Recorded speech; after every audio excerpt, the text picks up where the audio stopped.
Hello everyone, today we will be discussing an important condition that affects pregnant women worldwide, pregnancy-induced hypertension or PIH. This condition, which includes gestational hypertension, preeclampsia, eclampsia, can pose serious risks to both the mother and the baby if not properly managed. Throughout our discussion, we will explore its causes, symptoms, complications, and the best practices for prevention and treatment. Understanding PIH is crucial, especially for healthcare providers like us, as early detection and proper intervention can save lives. Let's begin by defining what pregnancy-induced hypertension is and how it develops.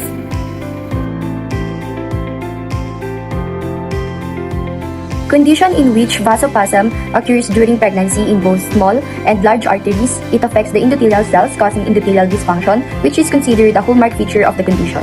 This dysfunction leads to the characteristic symptoms of hypertension, proteinuria, and edema by disrupting the normal regulation of blood vessels tone and permeability. PIH is also called toxemia and usually occurs after 20 weeks of pregnancy. Predisposing factors: multiple pregnancy, primiparas, are younger than 20 and older than 40, low socioeconomic poor nutrition, 5 or more pregnancies, hydramnios with underlying disease.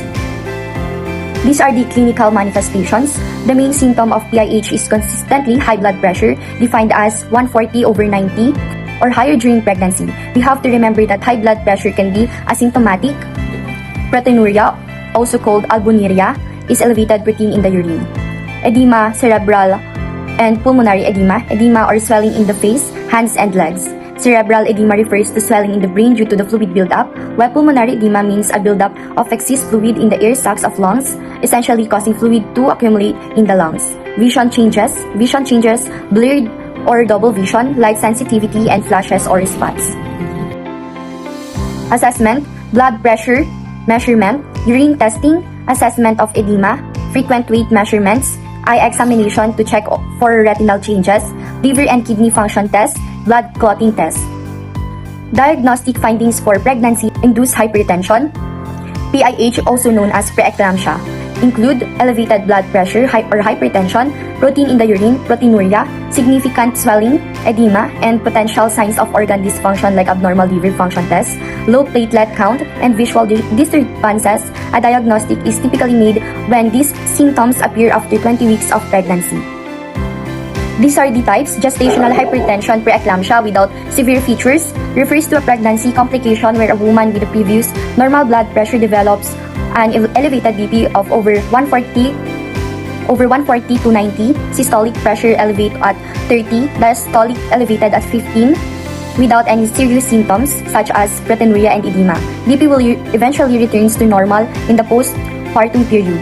This develops after 20 weeks gestation. Number 2 is mild preeclampsia. Preeclampsia without severe features refers to a diagnosis of preeclampsia where the symptoms are primarily high blood pressure and protein in urine. In this case, the woman's blood pressure is as high as 140/90, systolic is elevated at 30, diastolic elevated at 15, above pre-pregnancy level. Proteinuria is +1, +2 on a random sample or 300 milligrams in a 24-hour urine protein collection, 0.3 or higher on a urine protein creatinine ratio. There is weight gain of over 2 lb per week in second trimester and 1 lb per week in third trimester, and mild edema in upper extremities or face resulting to fluid retention.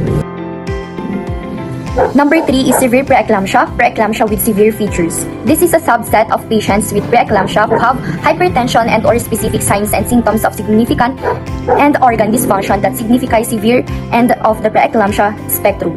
In this case, the woman has a BP of 160/110, proteinuria of +3, +4 on a random sample, 5 grams on a 24-hour sample. Signs of end organ damage are also present, such as thrombocytopenia, where in platelet count less than 100,000, there is elevated liver enzymes above twice the normal limit, serum creatinine above 1.1 mg per deciliter, oliguria or the low output of urine with over 500 ml or less in 24 hours.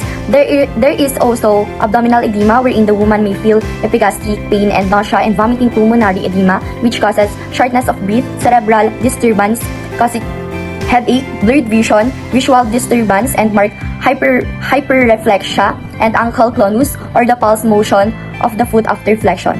Ankle clonus is mild if there is only 2 movements, moderate if there is 3 to 5 movements, and severe if over 6 movements.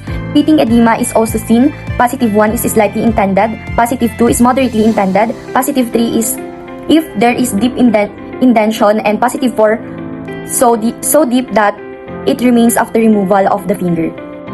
Number 4 is eclampsia. This is the most severe complication of pregnancy-related hypertensive disorders. There is onset of seizure or coma accompanied by signs and symptoms of preeclampsia. It presents 3 main features: new onset of high blood pressure, large amount of protein in the urine, or the other organ dysfunction and edema. Pharmacologic therapy: administer medications to prevent eclampsia: hydrazoline, apresolin, labetalol, normodin, nifedipine, MGS-04. Drug to choice of eclampsia, anticonvulsant, given as a bolus dose via IV, act immediately, lasting 3 to 60 minutes. Before administering MGS-04, magnesium sulfate, check the following. Number 1 is urine output should be 25 to 30 ml per hour. Specific gravity 1.010 or lower. RR should be above 12 breaths per minute. Ankle clonus should be minimal. DTR are positive, and calcium gluconate antidote for MGS-4. Now, let's move on to the management of the pregnancy-induced hypertension.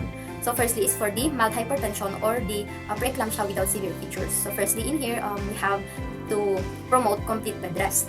So, in here, we can educate the mother to be in a lateral recumbent position or the left side lying position, because this position promote the blood flow to the placenta and avoid the supine hypotension syndrome. Next is we'll have to monitor the antiplatelets to ensure that the clotting is prevented, and also the risk for complications is reduced.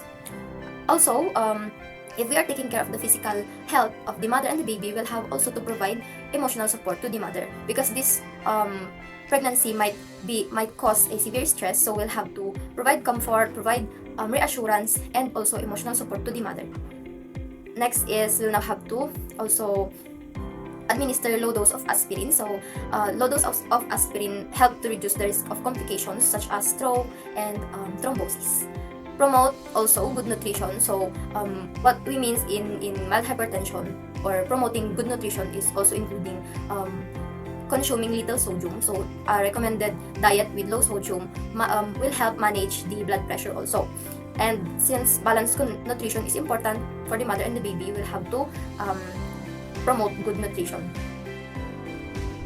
Next, for the mild hypertension is the severe hypertension or the preeclampsia with severe features. Again, the number 1 management in here is to support complete bed rest, but in the hospital. So, if the patient is already in the severe preeclampsia, the patient is hospitalized. So, in hospitalization, the patient must have a private room, of course, to provide privacy to the patient and to promote comfort.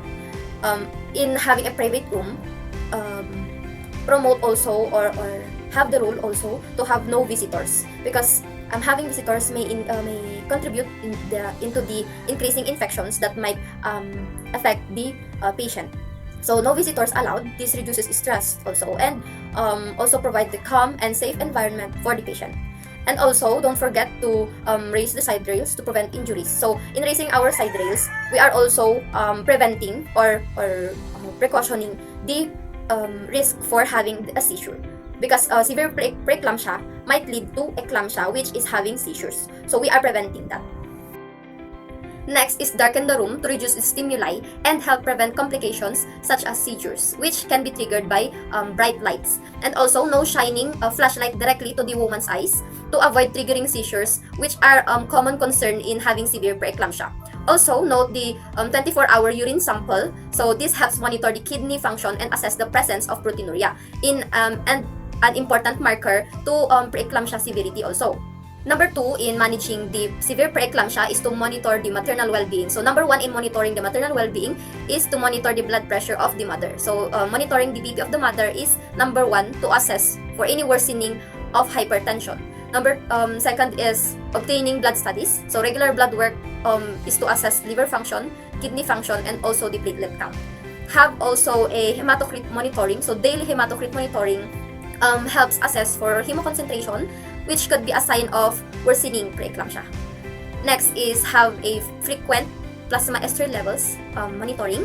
This can be monitored as an indirect indicator of placental function. So low level signal can signal fetal distress or poor placental perfusion. So this having poor placenta or low levels, it may indicate that the baby is now affected or in distress. So we'll have to monitor the plasma estrogen levels. Next is the monitoring of the daily weights of the mother at the same time each day, wearing the same amount of clothing.